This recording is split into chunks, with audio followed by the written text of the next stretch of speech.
فاسألوا أهل الذكر إن كنتم لا تعلمون إن الحمد لله نحمده ونستعينه ونستغفره ونعوذ بالله من شرور أنفسنا ومن سيئات أعمالنا من يهده الله فلا مضل له ومن يضلل فلا هادي له أشهد أن لا إله إلا الله وحده لا شريك له وأشهد أن محمدًا عبده ورسوله أما بعد أعوذ بالله من الشيطان الرجيم بسم الله الرحمن الرحيم قل هو الله أحد الله الصمد لم يلد ولم يولد ولم يكن له كفوا أحد۔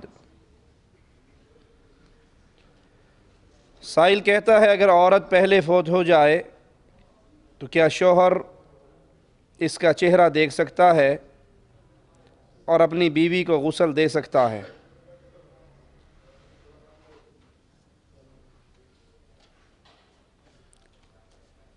رسول اللہ صلی اللہ علیہ وسلم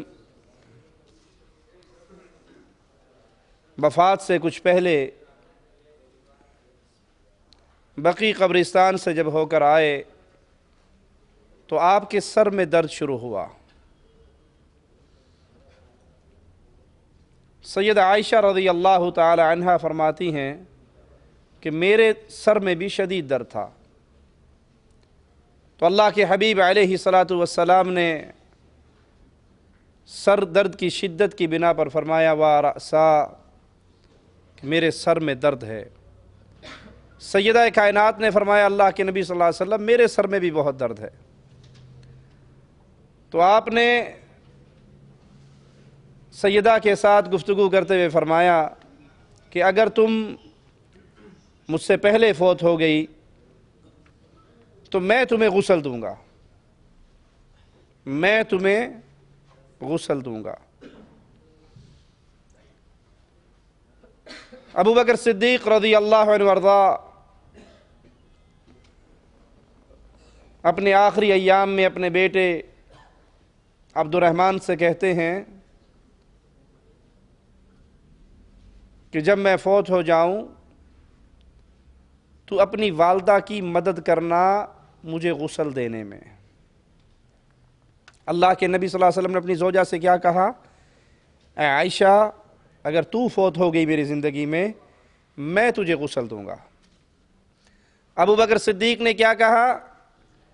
میری بیوی مجھے غسل دے گی، اے عبد الرحمن تو اپنی والدہ کی مدد کرنا جب وہ مجھے غسل دے، اس کو پانی پکڑانا، اس کو چیزیں پکڑانا، اس کی مدد کرنا۔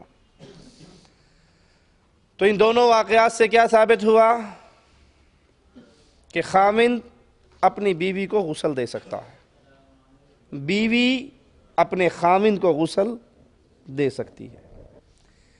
یہ مولویوں کا ڈھونگ ہے، دوسرے الفاظ میں یوں کہنا چاہیے کہ مولویوں کے پیٹ بھرنے کا دھندے کا طریقہ ہے۔ وہ کہتے ہیں جی مرتے ہی اب نکاح ٹوٹ گیا ہے، آپ اپنی بیوی کا منہ نہیں دیکھ سکتے۔ پہلی بات تو ان سے پوچھئے اس کی دلیل کیا ہے؟ جو یہ نکاح ٹوٹا، خاوند بھی اللہ کی جنت میں چلا گیا، بیوی بھی اللہ کی جنت میں چلی جائے گی، مومنہ اگر ہوئی، دونوں مواحد ہیں، مولوی صاحب اوتھے نکاح تو پڑھائیں گا، یہ جو اب ٹوٹا ہے دوبارہ نکاح کون کروائے گا؟ کہا جی آپ نہیں اس کا منہ دیکھ سکتے، بس حرام ہو گئی آپ پر۔ اگر وہ حرام کا فتویٰ نہ دیں، منہ دیکھنے سے نہ روکیں، تو وہ مولوی کی بیوی جو عورتوں کو آ کر غسل دیتی ہے اور غسل کے نام پہ 1000 500 1500 جو بھی توفیق ہوتی ہے لوگ اس کی مدد کرتے ہیں، وہ کاروبار بند ہو جائے گا۔ ہر خاوند اپنی بیوی کو خود ہی غسل دے لے گا، مولوی کی بیوی کے غسل کا دھندا، اس کا کاروبار، اس کے روپے پیسے، وہ کفن کے طور پہ ملنے والی چارپائی، اس کا جوڑا، اس کی جوتی، وہ سب بند ہو جائے گی۔ اس لیے مولویوں نے فتویٰ دے دیا کہ خلاص بیوی فوت ہوئی، آپ اس کا منہ نہیں دیکھ سکتے، آپ پیچھے ہٹ جائیں۔ یہ made in India, made in Pakistan مسئلہ ہے اپنا پیٹ بھرنے کے لیے۔ ہونا یہ چاہیے کہ خاوند اپنی بیوی کو خود غسل دے، بیوی اپنے خاوند کو خود غسل دے، جیسے ابو بکر صدیق نے اپنی بیوی کو حکم دیا، جیسے مصطفیٰ علیہ الصلاۃ والسلام نے اپنی زوجہ محترمہ سے کہا۔ جنازہ بھی خود پڑھنا چاہیے، غسل بھی خود دینا چاہیے، جنازہ بھی خود پڑھنا چاہیے۔ آپ کی بیوی، آپ کی والدہ، آپ کے والد، آپ کے بھائی فوت ہوئے ہیں تو مولوی صاحب کو جنازے کی نماز پر کھڑا کرنے کی بجائے آپ خود جنازے کی نماز پڑھیں۔ مولوی تو جنازہ پڑھانے کے لیے جب جائے گا تو اس کے ذہن میں تو یہی ہوگا نا، 1000 1500 2000 2500 کی دہاڑی لگ گئی، وہ تو اسی چکر میں جو کچھ مانگنا ہے مانگ لے گا۔ آپ کے دل میں جو آپ کے ابو کی محبت ہے وہ مولوی کے دل میں تو نہیں۔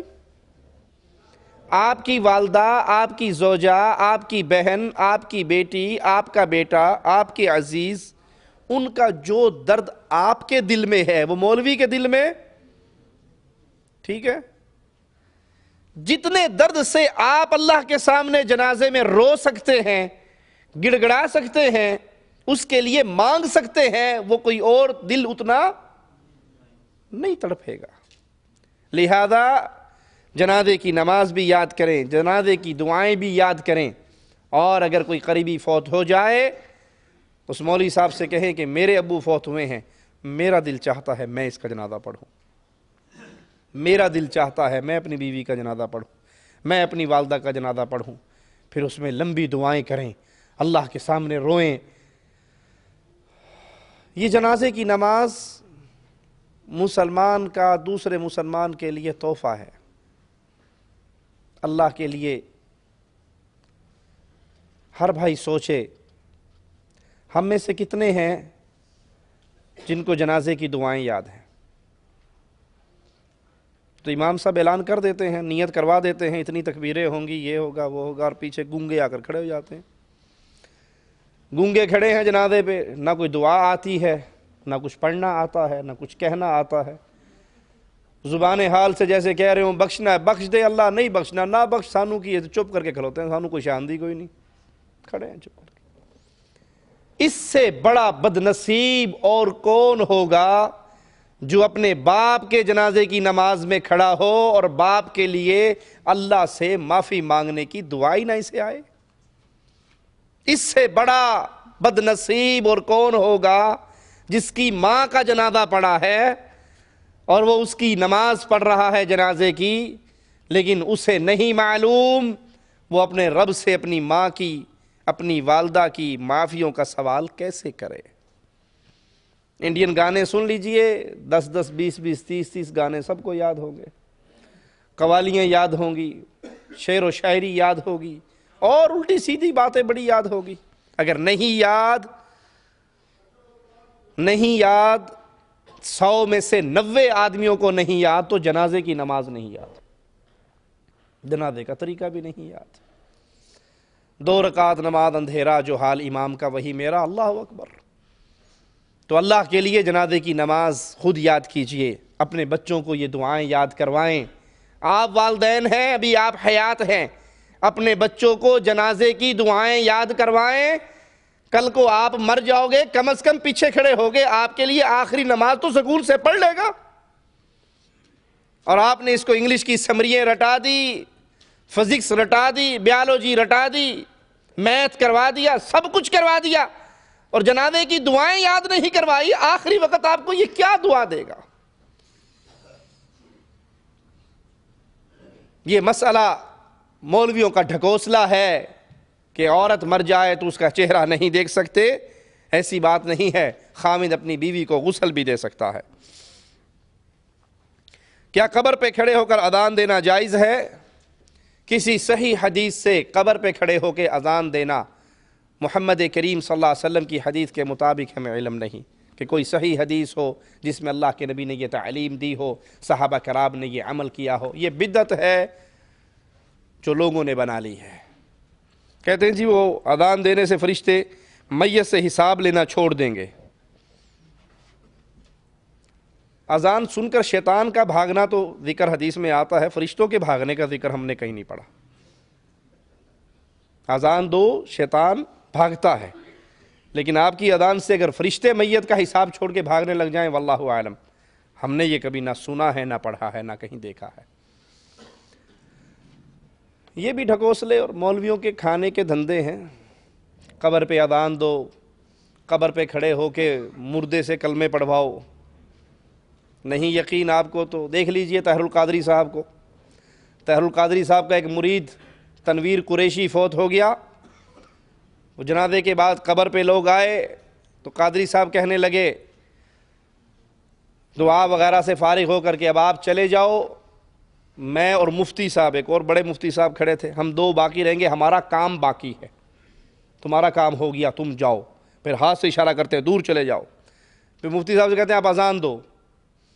مفتی صاحب قبر پہ کھڑے ہو کے اذان دیتے ہیں۔ اذان میں کیا ہے؟ حی علی الصلاۃ، حی علی الفلاح۔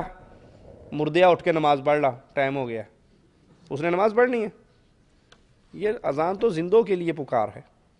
وہ تو مر گیا، جو مٹی میں دفن ہو گیا، اب اس کا دارالعمل ختم ہو گیا، دارالحساب شروع ہو گیا۔ اب اس سے اذان کا آوازہ اور پکار۔ پھر قادری صاحب اس کی قبر پہ کھڑے ہو کر اسے پورا کلمہ پڑھاتے ہیں، پڑھ میرے بیٹے پڑھ، جیسے دنیا میں پڑھتا تھا لا الہ الا اللہ محمد الرسول اللہ، اب پڑھ صلی اللہ علیہ وسلم۔ جس نے دنیا میں توحید کا کلمہ نہ سیکھا، نہ پڑھا، نہ شرک سے بعد آیا، نہ شرک سے برات کی، اس کی قبر پہ کھڑے ہو کے کوئی مولوی جتنا مرضی شور کر لے، اس کے شور کرنے سے وہ یہ رٹا مارنا تو نہیں ہے کہ آپ رٹا مار لو اور نیچے والا سن کے بوٹی لگا لے۔ یہ دنیا کے امتحان میں بوٹی چلتی ہے، آخرت کے امتحان میں بوٹی سمجھتے ہو نا؟ پیپر دینے جب جاتے ہیں تو اپنے پاس سے سوال لکھ کے ساتھ چھپا کے لے جاتے ہیں، آنکھ بچا کے کوئی دیکھ تو نہیں رہا، وہ نکال کے پیپر حل کر دیتے ہیں اور نمبر لے کے باہر آ جاتے ہیں۔ قادری صاحب سمجھے کہ شاید قبر کے اندر بھی بوٹی لگ جائے گی، وہ اوپر سے بوٹی لگوا رہا ہے اس کو کہ فرشتہ آ گیا ہے، کہ ربی اللہ، کہ دینی الاسلام، کہ نبی محمد صلی اللہ علیہ وسلم۔